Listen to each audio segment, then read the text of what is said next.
Salut tout le monde, c'est Fils le Brasseur. Aujourd'hui, j'ai décidé de vous faire une vidéo sur la colche. Mais au lieu de prendre ma lover de colche habituelle, j'ai décidé de prendre la Crispy 2.0, une nouvelle souche de lover qui est disponible. Et oui, au brasseur. Alors, si toi aussi tu as le goût d'essayer la nouvelle VEC qui vient de sortir, ils sont disponibles soit sur notre site web, sous l'onglet Lover Liquide Escarpement, ou en magasin, tu peux demander la Crispy 2.0, une atténuation un petit peu plus basse, fait qu'on va pouvoir avoir moins de sucre résiduel.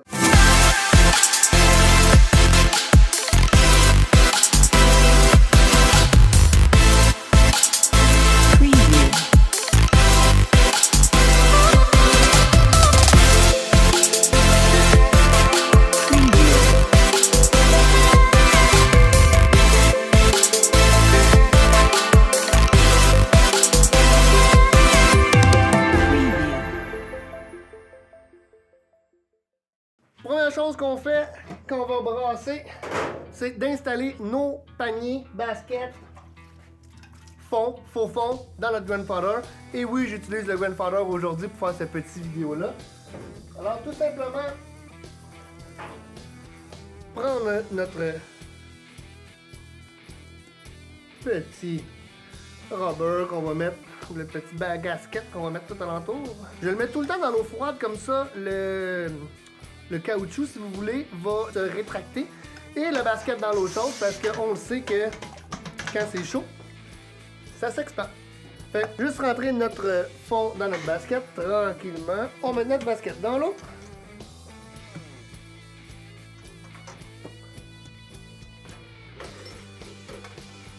Pas oublier de mettre notre petit Graham Stoppers. On va sortir notre palette de brassage. Je vous donne un petit truc 101, juste avant de mettre tout mon grain, j'aime ça mettre un peu d'écorce de riz, juste pour aider la filtration quand on va faire notre mash. Et puis on verse tranquillement notre grain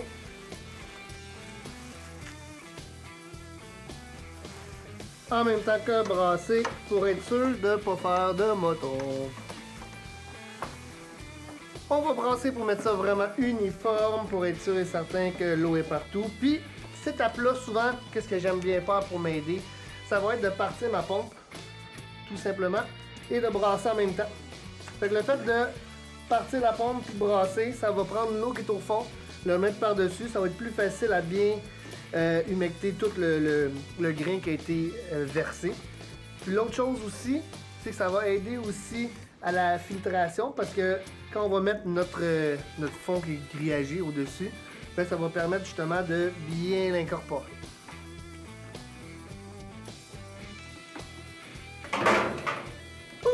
C'est le temps d'installer notre dessus, notre top. Fait que oui, c'est une autre partie qui est plein de petits trous. Ça va empêcher justement notre mou durant la recirculation de faire un trou dans notre mâche, puis de créer des canaux préférentiels pour que tout à la même place. On relève notre stopper. On y rajoute notre petite partie ici qui va servir pour l'overflow. Notre couvercle. On va juste installer notre bras de recirculation à l'intérieur. Et on lui dit add le grain, c'est parti. Et c'est parti pour notre recirculation. Une machine propre, ça travaille toujours mieux. Ça va mieux si j'allume la pompe. L'écorce de riz va servir tout simplement de filtration, ça donne aucun goût, ça va juste aider à ce que tout soit bien homogène. On va mettre 10% du sans écorce. Moi j'en mets maintenant systématiquement dans toutes mes bières. Comme ça, je m'assure aussi que ma filtration va bien se porter et que j'aurai pas de problème. Si jamais vous avez un grain un petit peu plus moulu fin, ou vous avez beaucoup de sans écorce, des flocons de riz, des flocons d'avoine, des flocons d'orge, ben on va rajouter le 10% d'écorce de riz pour aider à la filtration justement. À quoi ça sert de recirculer?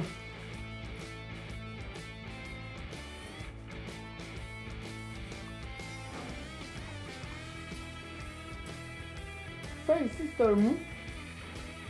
Qu'on commence la recirculation, ça veut dire qu'elle n'a pas encore pris le temps de tout bien recirculer. La recirculation a beaucoup d'effets positifs dans la fabrication de votre bière, mais principalement va aider à prendre toutes les choses, les cochonneries qui sont en suspension dans votre mou. Et ça, le mash, le grain en réalité, va faire une filtration naturelle. Alors tous les sédiments qui font en sorte que votre bière présentement est trouble, en recirculant, va aider à clarifier. Ça sert principalement à ça. Ça va aussi aider à faire une mousse beaucoup plus stable. Ça va améliorer aussi le côté du goût final. Et bien sûr, ça va aider la fermentation. Ta fermentation va être plus stable. Alors, recirculer tout le long de votre mash, c'est vraiment important. Vous pouvez recirculer seulement 15 minutes à la fin du mash, mais on le sait que souvent on va faire un mash de 15-20, une demi-heure, parce que la transformation enzymatique est terminée. Alors, ça va vraiment aider. Une fois qu'on a fait notre mash out, on va simplement le lever pour faire commencer notre rinçage. Si tu veux pas perdre des pièces, je te conseille de les enlever tout de suite. Pourquoi c'est bon de rincer? Le fait de rincer va aller récupérer tous les sucres qu'on a de disponibles dans notre mou de bière et on va respecter notre ratio parce que si vous n'utilisez pas l'application, c'est très important d'utiliser un ratio au mash pour bien faire le lampatage. Le petit truc 101, petit bras de rinçage qu'on va juste incorporer du côté. Par la suite, on va recirculer le durant qu'on va faire notre aspersion. Comme ça, on va être sûr que la température va être constante tout le long. Et on peut commencer notre rinçage. T'es pas obligé d'avoir un deuxième grandfather pour faire le rinçage, hein? C'est juste parce que moi, vu que je l'ai, je l'utilise. Mais à la maison, on peut prendre seulement le Hot Liquor Tank qui est disponible. Et bientôt, le G40 va être disponible, 40 litres, fait que 2 fois la capacité du G30. On va pouvoir faire 2 kegs à la fois au lieu de juste un. On a le S40 qui est un petit peu moins dispendieux, moins automatique, moins d'applications, moins de choses comme ça, mais qui va être disponible bientôt. Puis t'as pas encore fait ton choix, mais peut-être le G40 à 799, si je me trompe pas, ou 770 qui est disponible. Il n'y a pas d'application, mais ça peut faire une belle machine pour commencer. Oh, puis il est garanti aussi 2 ans au lieu de 3. Je t'en pas parler avec Grandfather pour vous montrer ces 2 nouvelles machines qui viennent de sortir. Ça avance! L'asperge est terminé, fait qu'on va juste prendre le basket.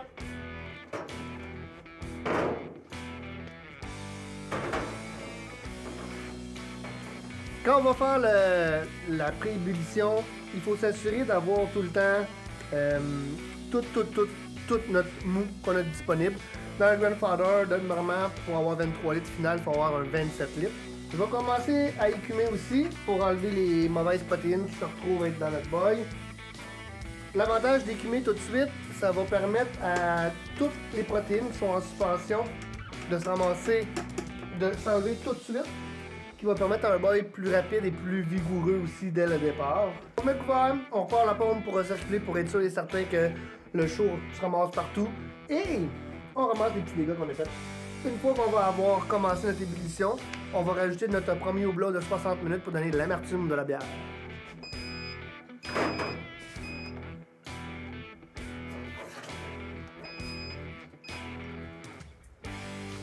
Notre 60 minutes d'ébullition va commencer. Alors, je vais finir juste d'écumer.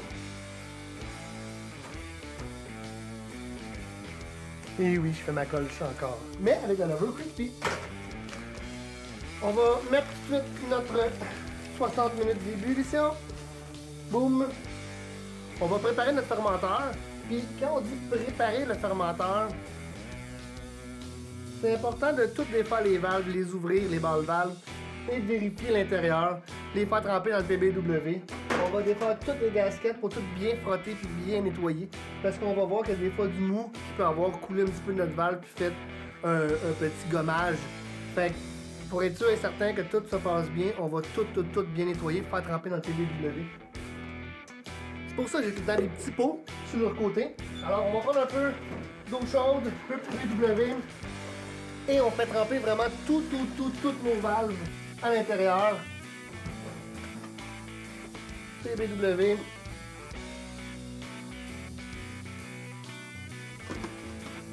On va y déposer, oui, notre valve défaite en morceaux dedans.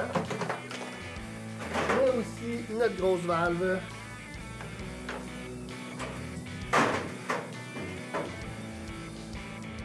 et vraiment tous les accessoires. Fait que pendant qu'on fait notre ébullition, on peut laisser ça tremper. Puis par la suite, quand on va commencer à refroidir, on peut monter notre fermenteur. C'est le moment aussi qu'on peut le nettoyer. Fait qu'on prend une petite brosse, on prend les détergents pour nettoyer le fermenteur intérieur, extérieur. Parce qu'un équipement propre est beaucoup plus fun à travailler avec. On vient de finir de refroidir. Fait que l'ébullition est faite au complet. L'ébullition vient d'être faite au complet. On vient de remonter tout notre système pour fermenter. Alors là, qu'est-ce qu'on va faire? C'est juste prendre notre pompe et transférer dans notre fermenteur. On va rajouter nos levures. On a mis le 60 minutes de houblon pour l'amertume. Le 60 minutes, ça va trouver à côté de la lampe. 15 minutes avant la fin, on a rajouté du Irish Moss, de la carragénile, qui va servir à prendre toutes les protéines qui sont en suspension et les faire coaguler. Et par la suite, ben, on a refroidi. Puis durant qu'on refroidissait, on a ajouté du houblon pour garder un peu plus de la saveur de notre houblon qu'on a mis. On est rendu à 20, température de fermentation. Il nous reste à prendre notre échantillon pour savoir la quantité de sucre qu'on a sorti. Si on se réfère au début de la vidéo, on avait une bière vraiment trouble, avec plein de particules dedans. Alors la recirculation a vraiment aidé. Puis, il nous reste à vider notre fermenteur. On le remplit avec du Starsan préalablement. Le fermenteur est vide. On va lui mettre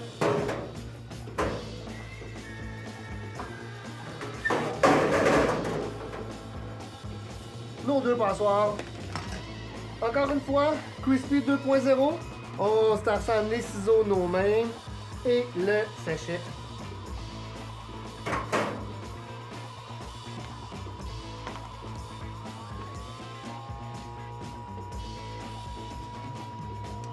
Et tout simplement, on attend que le fermenteur se remplit. On va rajouter notre bonde aseptique avec notre liquide qui est le Starsan à l'intérieur.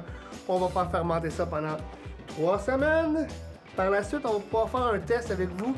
La différence entre une colche qui a été fermentée, parce qu'on a 2 fermenteurs de colche juste à côté, et la colche avec la Crispy. Alors, on va faire un petit test de levure de cette façon-là. C'est tout pour la petite vidéo, j'espère que t'as apprécié. Si c'est le cas, fais-moi les savoir, partage encore un n'oublie pas de t'abonner, la petite cloche, pour rien manquer de ce que je fais à l'avenir. Et qui sait, peut-être qu'on va faire une petite bière pour le temps froid la prochaine fois, hein? Il me semble que je serais dû pour quelque chose d'un peu plus robuste. Puis faire un petit test avec plus de grains pour vous montrer comment ça marche avec le Gunpowder. Dis-moi là en commentaire si ça vous intéresse.